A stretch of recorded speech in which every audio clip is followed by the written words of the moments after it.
Hey guys, welcome back to Rossoneri TV. I'm Gio and I'm back with another fan reaction. This time I'm with Adamo Ritaco. Of course you guys know him, co-owner of Rossoneri TV here. And we are here to listen to what he thinks about the match that we lost 2-0 against Palermo. Adamo, welcome back to Rossoneri TV. It's been a while since you haven't been on it, to tell you the truth. Where have you been, man? I'm joking. But what do you think about the match, Adamo? Really disappointing result. As I mentioned in other videos, once again, Milan going there with a negative result, coming out of it, definitely not helping their chances as far as Champions League qualification goes. Just what did you make out of the whole performance? Well, I mean, overall, as you can just tell by the scoreline alone, 2-0 to Palermo, a team that just came from Serie B, with all due respect to them. It really shows how Milan performed, and they completely deserved to win. You know, Dybala with that fantastic goal, nudged off Zapata somehow, some way. I don't know how that was possible, but he did it. And even before Zapata fell for the first goal. But yeah, like it was really there was no team play. It was like as if everybody went out and they just did their own thing, or there'd be a couple people, like let's say a connection between like three players, and besides that, the whole team would just be walking around. Like at one point, I saw Menes, Saponara, and El Shaarawy trying to figure something out in the last 10 minutes, and everybody was just standing watching. So really, nothing could have been done. And really, that describes the whole match. Everybody was just standing there watching, bar a few people, like Poli, for example, who always works pretty much his butt off every game. Sometimes doesn't get the result, but as long as he puts an effort, that's all that really counts. But yeah, just a really disgusting performance by Milan. They could have done so much better. These are games that you have to win. Side like Palermo, we faced Empoli, Cesena, we tied against them, lost to Palermo. These are points that could be taking us higher and higher through the table, and we could have been possibly second, third place by now. And now really we're just keep falling down the table from now.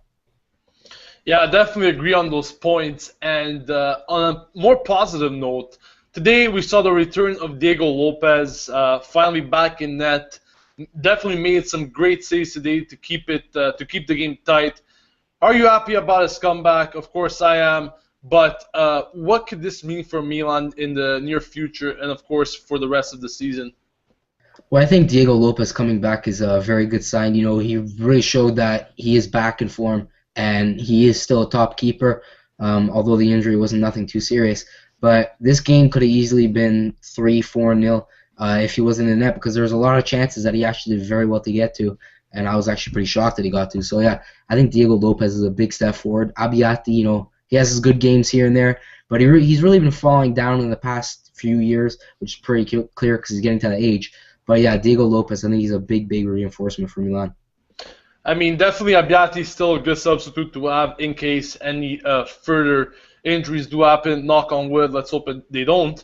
And of course, Milan will also be competing in the Coppa Italia this season, which will be really fundamental for them this year to do well. Of course, in case Milan don't perform to their standards this season and qualify for Europa, of course, there's always that second option of Coppa Italia. Now let's move to a final point.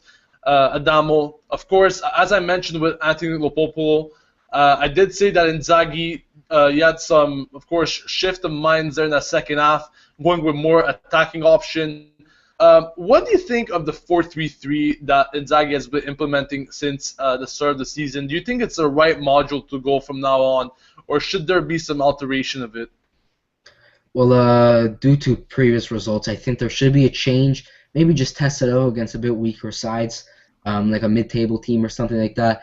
I see like a 4-2-3-1. I think that could be a good step forward. Maybe you can play El Shaarawy, Menes, or whatever you want to do. Honda on the wings. Doesn't matter. Just as long as it's something different, something more fluid. I really do like the 4-3-3, and I think it's a perfect formation for how Milan play and the way that they're suited with counterattacks. But if you're losing 2-0 to Palermo, you're tying against Cesena Empoli, these results aren't acceptable, and nothing's been changing. So either Inzaghi has to figure something out, he has to motivate the players more, he has to get them more into the game, like he promised that he wanted grinta from all the players, which we were clearly missing today, or he changes formations, tries to figure something else out. In general, something just has to be changed because this is not acceptable. Definitely agree with you on that point, Adamo. That is it, guys. Thanks, Adamo, for joining me for the fan reaction. Of course, guys, don't forget to follow him at Adamo Ritaco on Twitter. This is it, guys. Once again, thank you for watching. This has been Gio and Adamo signing off from Rossoneri TV. And as usual, Forza Milan!